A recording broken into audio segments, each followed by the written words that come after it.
Welcome back to my channel team MBA guys. मेरे channel में फिर से आप लोगों का स्वागत किया जाता है। तो इस वीडियो में मैं हिंदी का दूसरा चैप्टर उसने कहा था गद्य से आज उसका समरी बताने वाला था, सारांश बताने वाला। तो बिना देरी के इस वीडियो को स्टार्ट करते हैं। तो उसने कहा था लेखक का नाम है चंद्रधर शर्मा गुलेरी।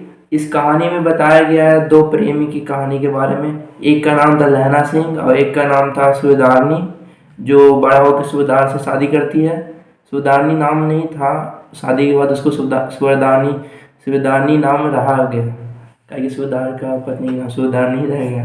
तो बचपन में ये एक अमृतसर जगह से स्टार्ट होता है।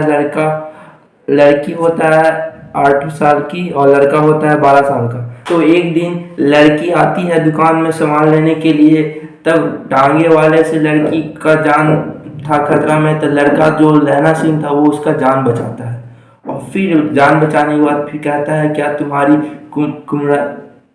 कुरमाई। फिर लड़का कहता है लड़की से क्या तुम्हारी कुरमाई हो गई। तो लड़की हंसते हुए चली जाती है बिना कुछ बोले हुए। ये सिलसिला चलते रहता बहुत दिन के लिए। यह हमेशा सब्जी वाले और दूध वाले के सामने मिलने आती थी रोज। लेकिन एक दिन ये बाजार में लड़का पूछ देता है फिर से कि क्या तुम्हारी कुरमाई हो गई। तो लड़की हंसते हुए बोलती है हाँ मेरी हो गई है कुरमाई। उसके बाद ये सुनते ही लड़का उदास हो जाता है और फिर तो लड़का हो जाता है उदास। और हम आपको बता देते हैं कुरमाई का मतलब होता है मंगनी। तब जब लड़का उदास हो जाता है तब वो बड़ा होकर सिपाही में भर्ती हो जाता है। एक दिन जब मैसेज आता है, मतलब कि उसको खबर आता है कि हमको अंग्रेज की तरफ से लड़ना है। मतलब उसमें तो आज़ादी नहीं था, फाइट का थी था, दुश्मनी था। मतलब अंग्रेज लोग हमारे देश पर कब्जा किया हुआ था, जर्मनी से लड़ना था। तब उसमें मैसेज आया कि जर्मनी से लड़ने के लिए हम लोग को ब्रिटिश की तरफ से जाना है। तो रास्ता में सुबेदार का रास्ता था और जो लहना सिंह था वो जमादार था। और रास्ता में उसका दोस्त था सुबेदार, जो मतलब सुबेदार था जिसका नाम था हजारा सिंह। वो भी दोनों बहुत अच्छा दोस्त था। और सुबेदार का पत्नी जो सुबेदारनी था वही उसकी बचपन की प्रेमिका थी। तो रास्ते में जाते हुए लड़की जब वो सुबेदार के घर जाता है तो सुबेदारनी उसको पहचान लेती है और सुबेदारनी उसको घर के अंदर बुलाती है और बोलती है कि आप मेरे पति और मेरे बच्चे जो बोदा सिंह है उसका जान बचा लीजिएगा, उसका जान का ख्याल रखिएगा, बचपन का मैं आपका प्यार हूँ। ऐसे ही बोलकर वो कसम देती है उसको।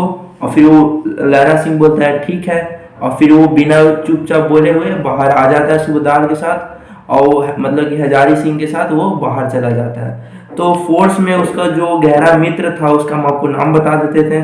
लहना सिंह जो जमादार है और जो सुबेदारनी की पति है उसका नाम है हजारा सिंह, और बोदा सिंह उसका बेटा है, सुबेदार का मतलब उसके प्रेमिका का बेटा है, जिसका ख्याल रखने के लिए वचन दी है। और उसका आखिरी दोस्त है वजीरा सिंह भी उसका छोटा पोस्ट का दोस्त है। और जो सुबेदार का एक पोस्ट है और जमादार का एक पोस्ट है, आपको याद रखना है।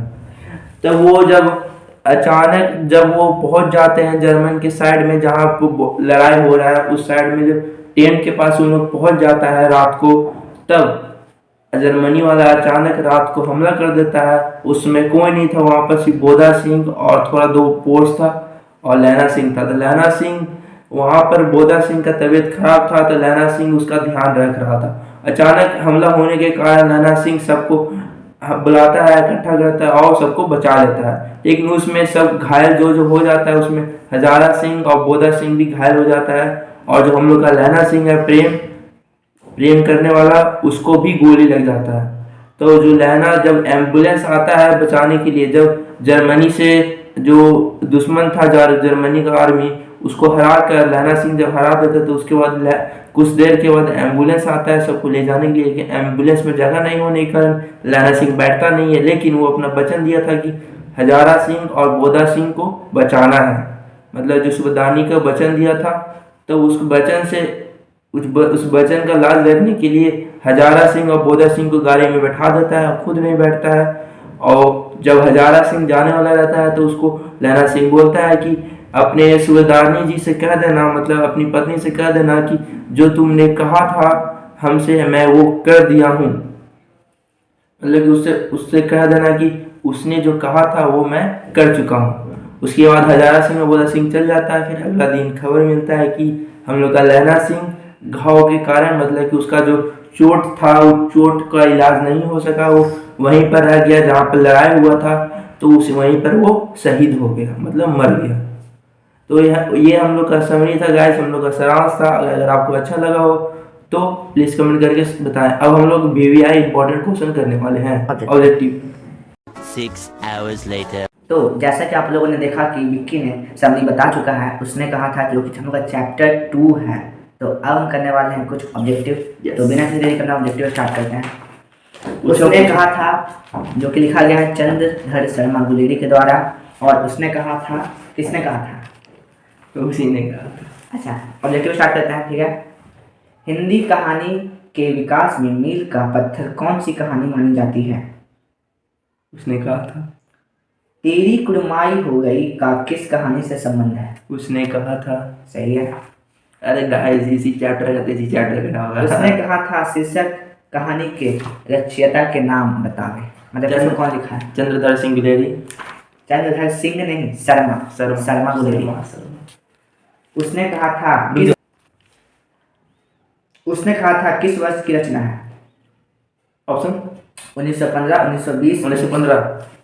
चंद्रधर शर्मा गुलेरी का जन्म कब हुआ था? ऑप्शन 7 जुलाई 1883, 8 जुलाई 1884। पहला 28 जुलाई 1883। 7 जुलाई। 7 जुलाई सही 7। आगे। चंद्रधर शर्मा गुलेरी का जन्म कहाँ हुआ था? जयपुर, जयपुर राजस्थान। चंद्रधर शर्मा का निधन कहाँ हुआ था? निधन कहाँ हुआ था? कब? सॉरी कब हुआ था? 1902। गलत, 1922 में हुआ था, 12 सितंबर 1922। आगे आगे। चंद्रधर शर्मा का मूल निवास कहाँ था? मूल निवास वाराणसी, इलाहाबाद, पटना, बिहार, हिमाचल प्रदेश। वाराणसी, पटना, बिहार, हिमाचल प्रदेश। वाराणसी। गलत जवाब यहाँ पर होता है। इसका सही जवाब है HP, हिमाचल प्रदेश। आगे। उसने कहा था कहानी आचार्य महावीर प्रसाद द्विवेदी द्वारा किस संपादित पत्रिका सरस्वती में कब प्रकाशित हुई थी? बहुत लंबा है, चलिए इस प्रकार इसका स्किप करते हैं फालतू में। गुलेरी जी की प्रमुख कहानियों का नाम बताओ। ऑप्शन सुखमय जीवन, बुद्धू का कांटा, उसने कहा था, उपयुक्त तीनों। उपयुक्त तीनों। किन विषयों पर गुलेरी जी ने लेखन किया? ऑप्शन ए इतिहास, ऑप्शन बी भाषा विज्ञान, ऑप्शन सी सामाजिक विज्ञान, ऑप्शन डी उपयुक्त तीनों। उपयुक्त तीनों। 12।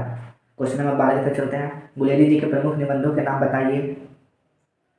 ऑप्शन ए कछुआ धर्म, ऑप्शन बी पुरानी हिंदी, ऑप्शन सी देवाना प्रिय, ऑप्शन डी उपयुक्त सभी।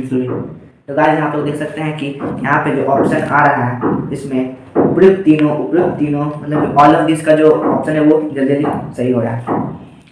किस पाठ में उक्ति आई है मृत्यु के कुछ समय पहले स्मृति बहुत साफ हो जाती है? मृत्यु के कुछ समय पहले स्मृति बहुत साफ हो जा रही है, ये कौन से पाठ से लिया गया है? उसने कहा था कहानी की क्या विशेषता है? पहला दिव्य प्रेम कहानी है, दूसरा युद्ध की कहानी है, तीसरा प्रेम पर बलिदान की कहानी है, ऑप्शन डी उपयुक्त तीनों। तो देख सकते हैं यहाँ पे उसने कहा था किस प्रकार की कहानी है? पहला कर्म प्रधान, दूसरा भाव प्रधान, तीसरा चरित्र प्रधान, चौथा धन प्रधान। चरित्र प्रधान। गुलेरी जी ने किन पत्रिकाओं का संपादन किया? पहला समालोचक, दूसरा धर्मयुग, तीसरा हिंदुस्तान, चौथा वाग्वृद्ध। पहला ऑप्शन क्या था? समालोचक। तो यहाँ पे हम लोग टोटल 16 ऑब्जेक्टिव को कंप्लीट कर चुके हैं, जिसमें से इम्पोर्टेंट ऑब्जेक्टिव को भी बताएंगे कि इसमें कौन कौन ऑब्जेक्टिव इम्पोर्टेंट है। एक 5 इम्पोर्टेंट ऑब्जेक्टिव बताइए। इसमें इम्पोर्टेंट है कि ये तेरी कुड़माई हो गई, ये किस कहानी का है? बहुत इम्पोर्टेंट है। और उसने कहा था रचना कब हुआ है, इस वर्ष में 1915 में हुआ है, इसको याद रखिएगा। और चंद्रधर शर्मा का जन्म कब हुआ और निधन कब हुआ, ये इंपॉर्टेंट है। और इनका रचनाएं बहुत इंपॉर्टेंट है। और इसमें किस लिए है, मतलब कि ये कहानी क्या हम लोग को बताता है, प्रेम बताता है, युद्ध बताता है, बलिदान बताता है, ये इंपॉर्टेंट है और कुछ नहीं इंपॉर्टेंट है इसमें। तो यहाँ तो गाइज, अगर आपको ये वीडियो अच्छा लगा हो तो चैनल को सब्सक्राइब कर लें और लाइक कर लें, और प्लीज़ इसको शेयर और कमेंट करना भूलिएगा नहीं। जितना से चाहे उतना दोस्त को शेयर करें, काहे कि एग्जाम बहुत नज़दीक आना है। और आपको जो इसका PDF है वो डिस्क्रिप्शन में मिल जाएगा, डिस्क्रिप्शन से डाउनलोड कर लीजिएगा। Thank you guys.